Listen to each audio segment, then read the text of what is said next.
Okay, everybody, welcome to my first screencast.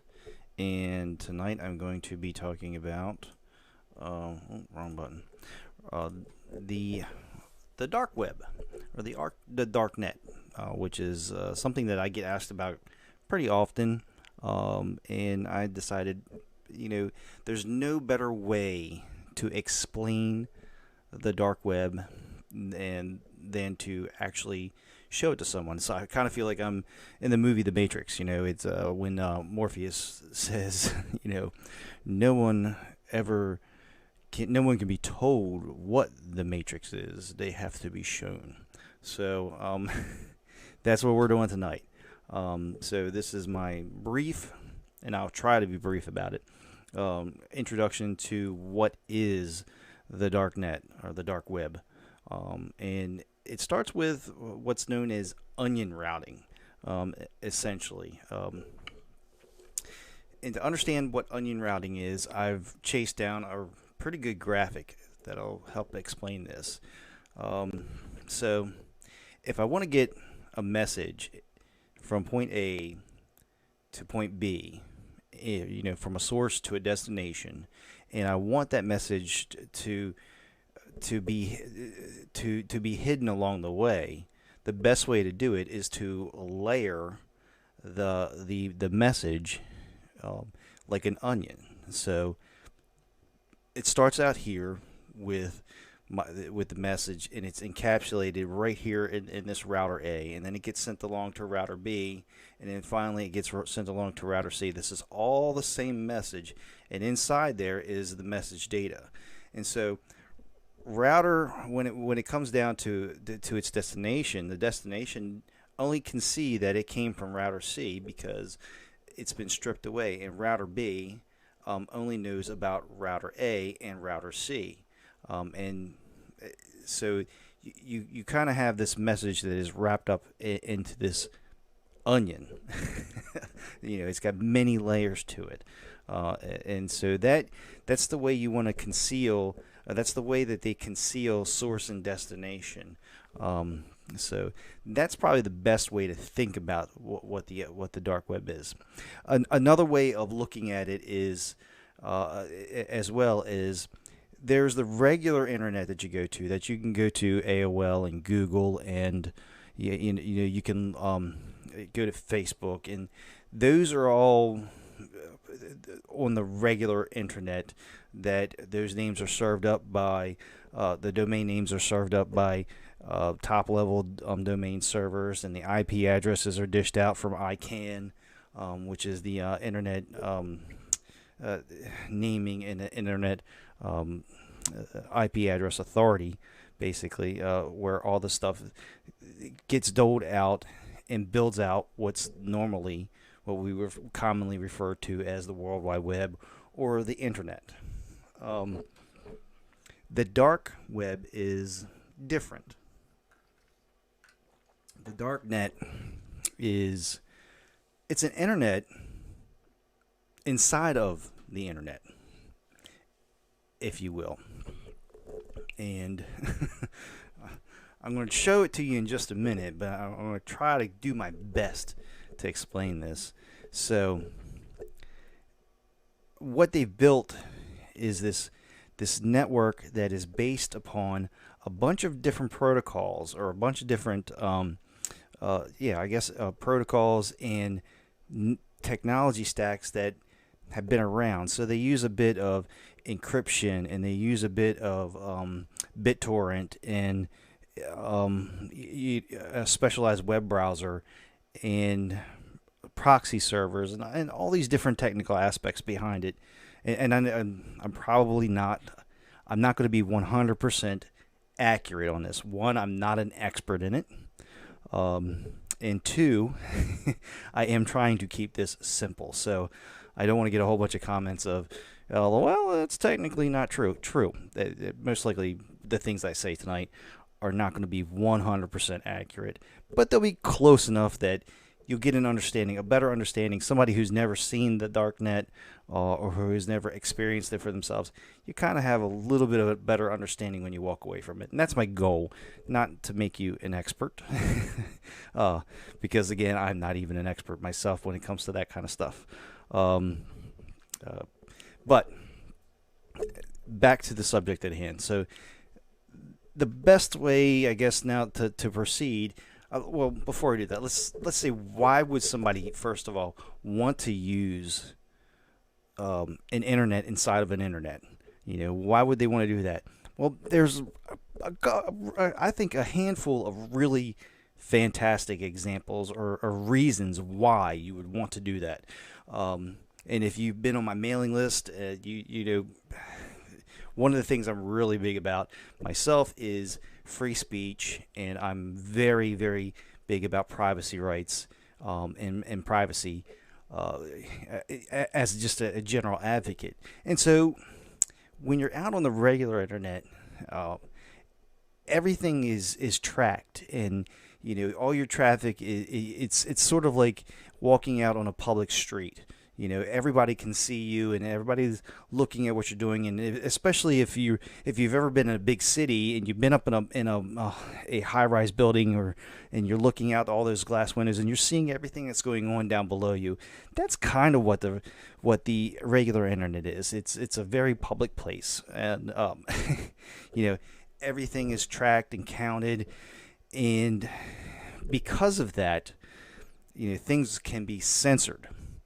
And they can be, if you want to, a recent example is Facebook and Google, and Apple, and a few other companies deciding that they don't want particular types of speech or particular types of opinions held on their internet. Now,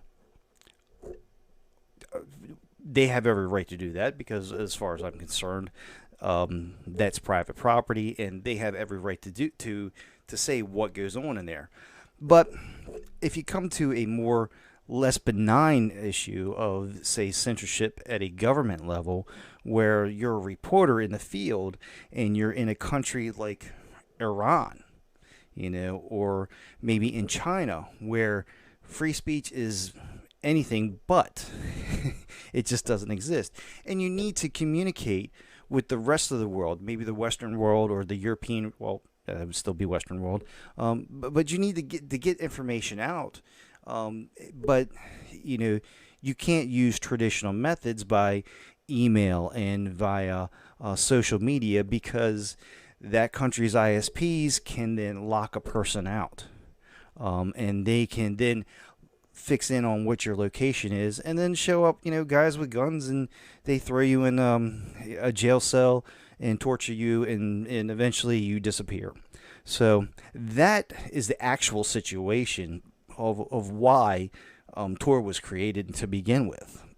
And I highly recommend to go onto YouTube and look up the Tor founders and look at some of the talks that they've done for DEF CON and things like that, because they don't get too technical into it, but they do get into their reasonings behind it and their experiences. I think even one of them was a reporter themselves, who this inspired them to do that. So that's a really good reason enough in and of itself to do something where not that is decentralized, and no single government or single entity of any sort can actually control the information that goes there, and nobody can know what the source and destination is, in theory. I say theory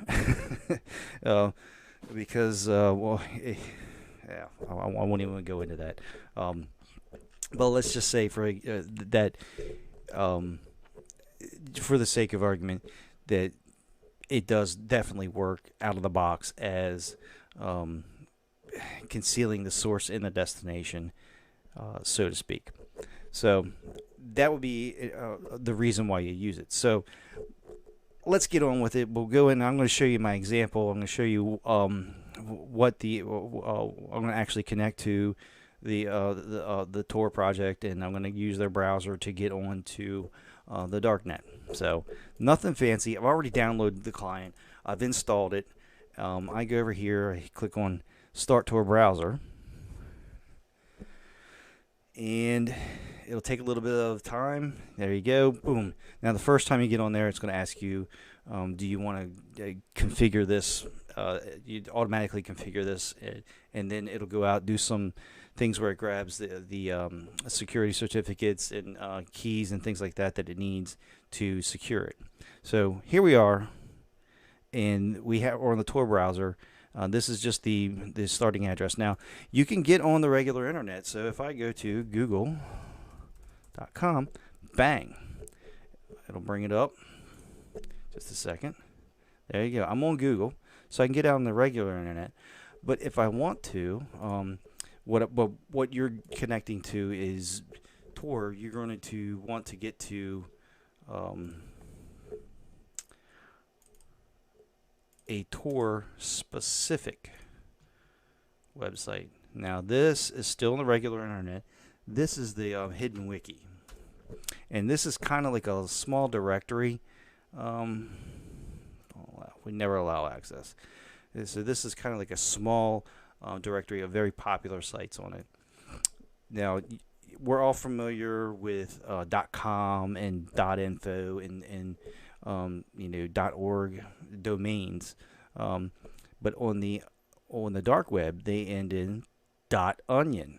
So, for example, if I click on Torch here, you're going to see this really unique looking address right here.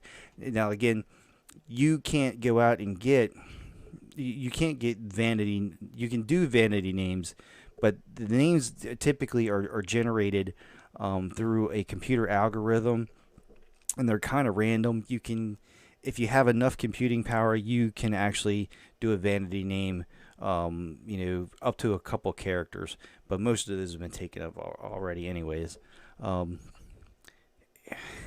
This is trying to reach this Torch search engine. The one thing you'll notice about if you get on the dark web is that a lot of the sites that are listed, they don't exactly stay up all the time. So somebody could have a link in to a particular address, and boom, the next day it's gone, because most people are just hosting them from their house or whatever. In this particular case, this is kind of like a search engine, and now see, of course, there we go. So it takes a while to get on there, because it's not like the regular internet where you go through different routers to go to it. This is actually connecting to other people's computers that are connected to the Tor network to figure out how to get to this Torch search engine here. Yeah, okay. I don't care about that for now. But Silk Road, and as you can see, just as the reputation precedes it, on the dark web, you can really literally buy anything, from what I understand, and you really have to be very careful, because apparently there's some things on here that I don't even want to think about, that I've heard stories about of things that are for sale, particularly sex trafficking and human trafficking and things like that. It's just not good stuff. Just really bad stuff. But this is essentially what it is. This .onion address is what connects you to an actual website that is being served up on the dark web. So I want to show you what I'm talking about. Now it's grabbed this website, it's pulled it down.